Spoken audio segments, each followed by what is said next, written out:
Take you live now to Connecticut and Senator Chris Dodd with his expected retirement announcement. Over the past 3 decades, I've invited you to join me at our home to share in my decision to seek election and re-election to the United States Senate. On each of these occasions, I have begun my remarks by observing that every important journey in life begins and ends at home. Today is no exception. What is different about today, however, is not to announce the beginning of yet another campaign for the United States Senate, but rather to announce that after 35 years of representing the people of Connecticut in the United States Congress, I will not be a candidate for re-election this November. I want to begin these very brief remarks by expressing my deepest gratitude to the wonderful people of Connecticut for the remarkable privilege of being elected 8 times over the past 4 decades to our National Assembly. You've honored me beyond words with your confidence. Let me quickly add that there have been times when my positions and actions have caused some of you to question that confidence. I regret that. But it is equally important that you know that I have never wavered in my determination to do the best job for our state and our nation. I love my job as your senator. I always have, still do. However, this past year has raised some challenges that insisted I take stock of my life.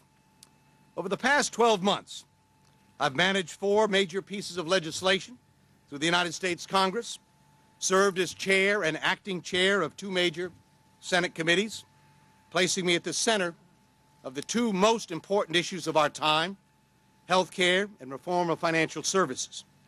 I lost a beloved sister in July, and in August, Ted Kennedy. I battled cancer over the summer, and in the midst of all of this, found myself in the toughest political shape of my career. Now, let me be clear. I'm very aware of my present political standing here at home in Connecticut. But it is equally clear that any certain prediction about an election victory or defeat nearly a year from now would be absurd.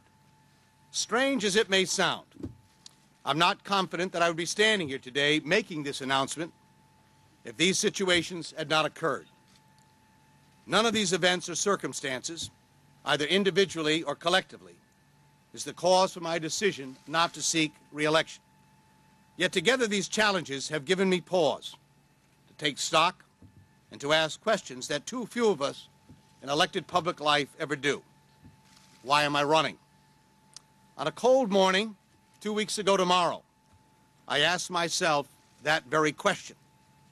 On the early frigid dawn of December 24th, Christmas Eve, with snow piled high along the streets of our nation's capital, I cast one of the most important, if not the most important, votes of my years in the United States Senate, a bill to fundamentally reform the health care system of our nation. An hour later, I was standing on the Virginia hillside at Arlington Cemetery, where Ted Kennedy rests along with his brothers in eternity, as he is in history, wishing that I could have seen the look in Teddy's eyes as the United States Senate took that historic step an hour before. I thought about the dozens of fine public servants, Democrats and Republicans, who have joined me in serving Connecticut over the course of my career at the local, state, and national level. I thought about the countless Connecticut families, ordinary people with extraordinary courage and spirit, whose lives have touched me over the years and whose stories have profoundly affected my decisions in the United States Senate. I thought about the dozens of patriotic senators with whom I have had the privilege of serving at an institution I dearly love. I have been a Connecticut senator for 30 years. I'm very proud of the job I've done and the results delivered. But none of us is irreplaceable. None of us are indispensable. And those who think otherwise are dangerous. The work to make our nation a more perfect union began long before I was elected to the Senate, and it will go on long after I am gone. Our country is a work in progress, and I am confident it always will be. That's what I thought about as I stood on that hillside in Arlington on Christmas Eve morning. That's what I've talked about with Jackie over this holiday season. And that is how I came to the conclusion that in the long sweep of American history, There are moments for each elected public official to step aside and let someone else step up. This is my moment to step aside. There will be time to reflect in more detail on the years I've spent in public service. There'll be time to celebrate victories and mourn setbacks, share laughs and memories, and to thank profusely the talented, tireless, and numerous staffers, many of whom are here today, who have made my Senate work possible. But that time is not now. My service isn't over. I still have 1 year left on my contract with the people of Connecticut. 1 year from this week, our state will have a new United States Senator. In the meantime, we have important work to do. So a few closing thoughts.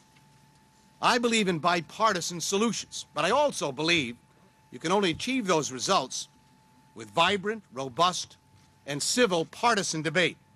I'm a Democrat and very, very proud of my party's contributions to the vitality and strength of America. I would never have had the opportunity to serve in the Congress had I not had the support and backing of my political party in Connecticut over these years. I appreciate the passionate party activists who have never, ever faltered in their support of my efforts. I want to say thank you to my family for their tolerance of yet another generation of our family in the political arena. And I'm especially indebted to Jackie for her fierce loyalty, unyielding commitment to fairness, and her unlimited capacity of empathy for the needs of others. She has truly been my anchor to windward in these stormy political waters. Now, there's nothing more pathetic, in my view, than a politician who announces they are only leaving public life to spend more time with their family. The result of this announcement today, I hope, will create that opportunity, but it's not the reason for my decision. I'm a very late arrival in fatherhood, as many of you know, and I'm told repeatedly by some of you here today that these young children of mine, Grace, who's 8, and Christina, who's 4, will grow up very fast. So while these young ladies are not the reason for my decision, they'll be an incredible benefit of the choice I make today. On this, the 6th of January, the Epiphany, 2010, I'm still driven by the same passions that motivated me to try my hand at politics so many, many years ago. And just as I've encouraged the people of Connecticut, I'm looking to the future with a spirit of optimism and confidence.